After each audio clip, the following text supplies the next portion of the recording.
안녕하세요. 구독자 1000명을 넘어간 전석철의 유니콘의 VC 전석철입니다. 여러분 드디어 좀 오랜 시간이 걸리기도 했지만 드디어 구독자가 1000분이나 제가 모실 수 있게 되어서 너무 감사한 말씀을 드리고 싶습니다. 지금 세계에서 가장 구독자 많은 유튜버라고 하는 미스터 비스트가 자기가 유튜브 4년이나 했는데 2000명의 구독자를 이제 달성을 하고 너무 좋아하던 영상을 우연히 보게 됐어요. 그래서 그 영상을 봤을 때 그 사람은 과연 어떤 기분이었을까를 봤는데 저도 되게 비슷한 것처럼 세상을 다 가진 기분인 것 같더라고요. 그리고 5년 뒤 자기한테 남기는 편지처럼 이렇게 영상을 만들었는데 아직도 유튜브 하고 있었으면 좋겠다. 그리고 정말 그때는 뭐 생각하기에 한 5만 명 정도 구독자가 이렇게 늘어있으면 자기 너무 기쁠 것 같다. 뭐 힘내자 이런 영상이었는데 꾸준히 유튜브를 진행하고 열정으로 채널을 만들던 그가 결국엔 100만 명, 1000만 명 넘어서 2억 명 구독자까지 매우 글로벌한 유튜브로 이렇게 성장을 하게 됐는데 뭐 그렇게 반드시 뭐 똑같이 가겠다라는 건 아니겠지만 저도 가장 초심을 잃지 않고 열심히 꾸준히 콘텐츠를 올리면서 여러분과 같이 이야기 나누고 생각도 나누고 동거동락하는 그런 사람이 되도록 더 노력하겠습니다. 감사합니다.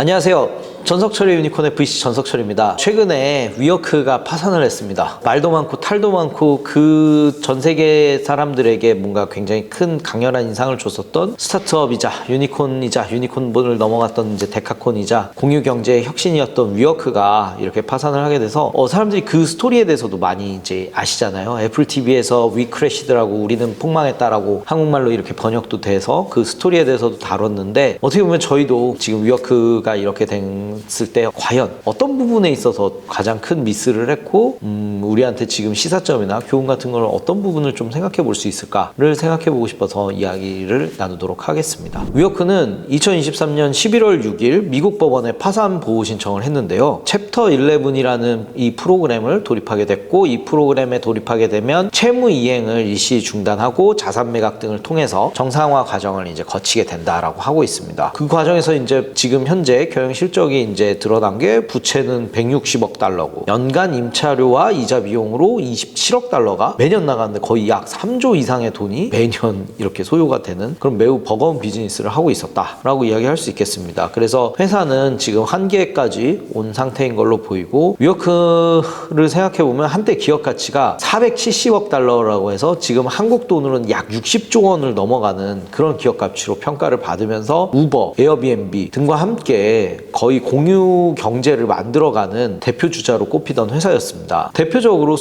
소프트뱅크의 비전 펀드와 함께 이제 가장 주목을 또 받았던 회사이기도 한데요. 어떤 비즈니스를 하는지는 여러분도 너무 잘 아시는 것처럼 공유 오피스라고 해서 특히나 위워크 같은 경우에는 이제 개별 공간과 공용 공간을 만들어서 공용 공간을 이제 라운지처럼 만들어서 굉장히 넓고 고급스럽게 이제 빼서 개별 공간이 이제 작은 사람이 이용을 한다 하더라도 그 이용객도 공용 공간이 매우 넓어서 그 공간을 이제 누리게 되면 효용이 되게 높아지는 거 아니냐라는 효과를 누리는 그런 공유 오피스를 운영하고 있었습니다. 공유 오피스 같은 경우에는 자유분방하면서도 고급진 것을 이제 추구하는 감성과 그리고 스타트업의 그런 노마드 문화가 맞아떨어지면서 크게 흥행을 했고 지금 한국에도 진출이 돼 있잖아요. 전 세계로 이제 흥행을 하면서 확장을 하게 되었습니다. 그렇게 승승장구하는 것 같이 느껴지던 위워크는 이제 한창 상장을 준비를 했었고 2019년 9월에 자금난으로 인해서 이제 상장 준비를 보다 더 서두르겠다라고 이야기를 하면서 이제 제출한 서류들 그리고 증권신고서에서 부실한 경영 실태가 여실히 드러나게 되었습니다. 이제 S1 보고서를 제출했는데 그것에 의하면 2018년 매출은 총 18억 달러 그리고 영업 손실은 17억 달러였으며 더 큰 폭의 영업 손실이 예상이 되니까 기업 가치가 매우 하락하게 되었습니다. 그래서 약 150억 달러까지 기업 가치가 이제 떨어지게 되었는데요. 이때부터 창업자의 또 여러 가지 기행들이 보도가 되면서 이제 사람들이 아니 이게 말이 돼? 라고 생각을 하게 된 그런 계기가 된 것 같습니다. 이때 아주 간단하게만 좀 살펴보면 첫 번째로는 위워크가 이제 그런 공유 오피스 그런 사무 공간을 제공하는 이제 비즈니스를 하고 있잖아요. 그래서 건물을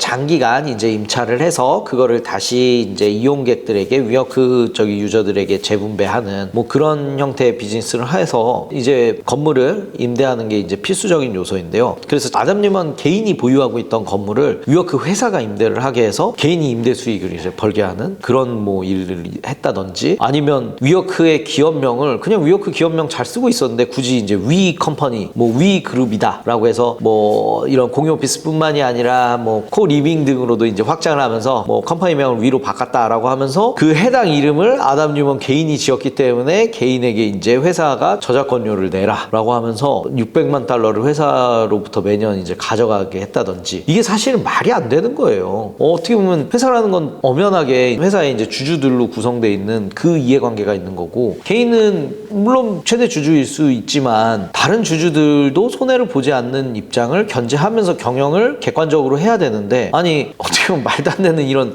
이름 하나 이제 바꿔놓고 그거를 이제 저작권료를 거의 하나로 70억 원 가까운 돈을 매년 가져갔다고 하니 이건 좀 말이 안 되는 것 같습니다. 여기에 더해서 회사 명의로 호화 부동산을 구입을 한다든지 여러 채 구입을 했다고 하네요. 그리고 약 한국 돈으로 800억 원을 들여서 회사 전용기도 이제 구매를 해서 휴양지를 이제 놀러 다니고, 또 그 와중에 IPO 준비하겠다라고 하면서 자기는 휴양지에서 쉬고 있으면서 회사 간부들한테 휴양지로 와서 지금 진행 상황 보고하라고 한다든지, 아니면 하와이에 살고 있던 그냥 이 아담 뉴먼의 개인 강사를 뉴욕으로 불러들여서 가족들까지 다 집도 마련해주고 회사 비용으로 이제 살게 하게 하는 말도 안 되는 일들을 좀 많이 벌여서, 아니 이 사람이 지금 제정신인가? 일종의 이거 어떻게 보면 좀 진짜 배임 횡령인데 그런 걸 너무 뻔뻔하게 하다 보니까 이 사람은 좀 정신 상태에 문제가 있나? 아니면 소위 말하는 세계관이 좀 다른 사람인가? 라는 관점으로 사람들이 보면서 위크래시드도 나온 거라고 생각을 할 수 있겠습니다. 그래서 이렇게 이사회 견제를 제대로 받지도 못하면서 투자금과 회사 돈 그리고 개인 돈이 구분 안 되게 마구마구 나가게 되었는데요. 결국에 이런 일련의 일들이 이제 하나씩 다 드러나게 되면서 결국 아담 뉴먼은 부실 경영의 최대 책임자로 지목되면서 CEO 자리에서 물러나고, 그 물러나는 와중에 그 아담 뉴먼이 가지고 있던 위워크 주식 지분 전량을 약 4억 8천만 달러에 이제 사주게 되는 그런 딜을 하게 됩니다. 그리고 그것뿐만이 아니라 뭐 퇴진한 이후에 4년간 자문료로 약 1억 8,500만 달러를 이제 지급한다라고 해서 또 받았는데요. 아니 어떻게 보면 회사에 굉장한 손해를 끼치고 거의 회사의 위기를 만들어 놓고 나가게 된 최대주주 창업자한테 아니 왜 이렇게 잘해주면서 다시 주식을 사줬는가를 돌이켜 봤을 때, 일단 기업 가치를 너무 높게 투자를, 그리고 투자금도 마구 부었기 때문에 그 돈을 어떻게 보면 회사를 이렇게 파산을 시키게 되면 회수할 여지가 아예 없잖아요. 그래서 어떻게든 다시 그 회사의 지분을 인수해서 비전펀드 입장에서는 최대한 되는 데까지 그 손실을 더 이제 줄이고 회사 가치를 높이려고 했었던 의도도 있었을 것 같고요. 그 다음에 두 번째 경우에는 아담 뉴먼 같은 경우에는 그 소위 말하는 차등 의결권이 보유가 된 주식을 가지고 있었기 때문에 이 차등 의결권 있는 주식을 이제 다시 회수하기 위한 협상에서 이런 딜이 완료가 되었다라고 볼 수 있겠습니다. 사실 창업자들이 이제 투자를 받다 보면 계속 자기가 보유하고 있는 지분이 희석이 되고, 자기 지분이 많이 희석이 되게 되면 경영 안정성을 위한 경영권 방어를 해야 되는데 그거에 지장을 좀 받을 수 있기 때문에 뭐 그런 목적과 아니면 다른 여러 가지 목적으로 그런 창업자들에게 이제 차등 의결권을 주는 그런 제도가 있는데, 그 제도를 가장 최악으로 악용했다라고 볼 수 있겠습니다.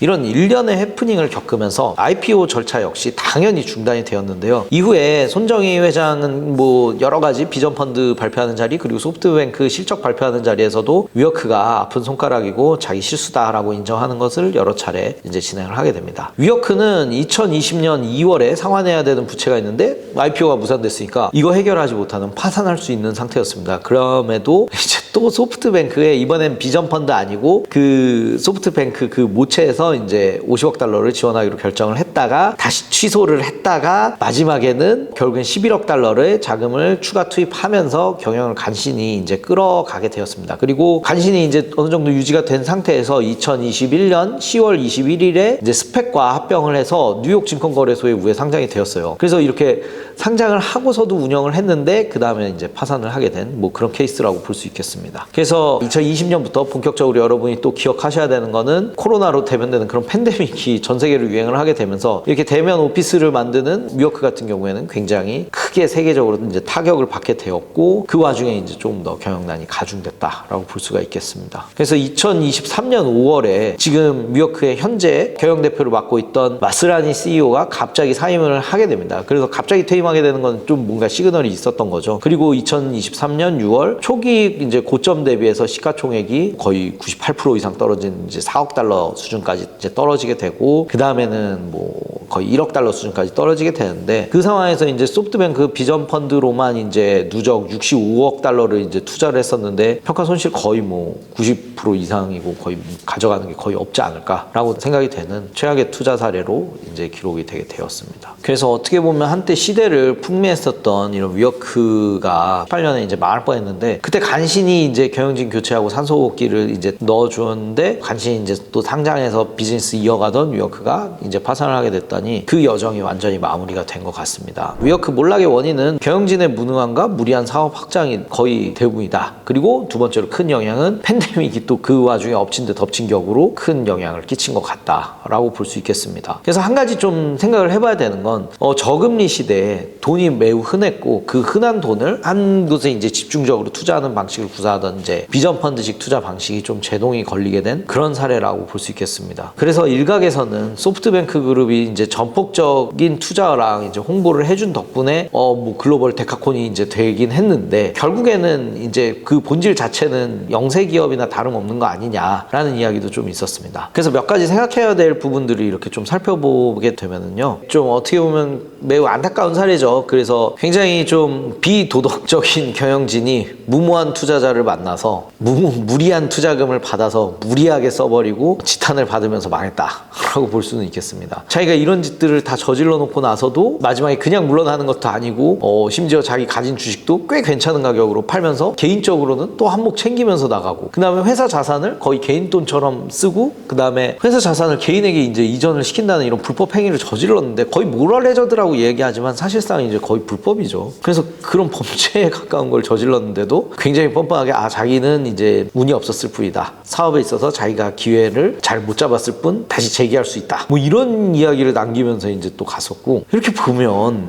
약간 보시는 분마다 아니면 그리고 저도 이제 봤을 때 약간의 회의가 들 수가 있어요. 그래서 성공 신화를 쓰던 사람으로 보였었는데 이렇게 한순간에 사기꾼으로 들통이 나게 돼서 거의 사기꾼이나 다름없죠. 그런데 이런 사람과 비전 있는 창업자를 어떻게 구분할 것인가? 어떻게 보면 비전 있는 창업자와 그냥 무모하기만 한 창업자를 어떻게 구분할 것인가에 대해서 좀 고민을 하게 되는 부분이 있습니다. 그래도 제가 봤을 때 비전어리한 대표님들은 무모한 창업자들에 비해서 제 꿈은 큰데 세부적인 계획은 나름대로 착실하게 쌓고 그 세부적인 계획을 하나하나 달성하기 위해서 노력하는 그 강도가 정말 셌던 것 같습니다. 그래서 꿈이 크다라고 해서 무모하다라고만은 볼 수 없을 것 같습니다. 꿈이 큰데 그 꿈을 세분화하고 그 꿈을 달성하기 위해서 자기가 할 수 있는 노력들을 하는 분들이 비전어리한 대표님이지 결코 꿈만 크고 아무것도 안 하거나 아니면 이렇게 비도덕적인 행동을 하는 거가 그런 무모한 행동을 하는 대표님들이 비전어리한 대표다라고 할 수는 없겠습니다. 그래서 위어크 경우는 다시 한번 봤을 때 투자금을 마구 쏴주는 것도 잘못이고 받은 투자금으로 회사를 견고하게 만들 생각은 안 하고 자기 돈처럼 흥청망청 써버린 게 뭐 문제라고 할 수 있겠습니다. 그래서 위어크 이후에 약간 하나 여담으로 보게 되면 비전펀드와 소프트뱅크는 계속 지속적으로 위기에 내몰리게 되는데 최근에 이제 ARM이라고도 하고 뭐 ARM이라고 하는데 거의 대부분의 그런 모바일 이 CPU의 설계 아키텍처를 가지고 있는 ARM이 상장하지 않았으면 소프트뱅크는 지금도 위기에서 허덕였을 거다라고 할 수 있겠습니다. 그래서 위어크가 파산을 했다라고 해서 모처럼 이렇게 돌이켜보는 콘텐츠를 만들었는데요. 약간 그래도 조짐이 있다라고 볼 수가 있겠습니다. 그러니까 너무 무모하게 이렇게 사업을 그리고 이렇게 비도덕적으로 경영을 하게 되다 보면 분명히 하나씩 시그널이 나오는데 그 시그널을 잡아서 어떻게든 이거는 좀 아닌 것 같다. 그리고 이쯤에서 멈춰야 될 것 같다 라는 거를 잘 잡아내는 것 자체도 올바른 이제 경영 판단이자 주주로서의 역할인 것 같습니다. 이상으로 전석철의 유니콘을 마치도록 하겠습니다. 감사합니다.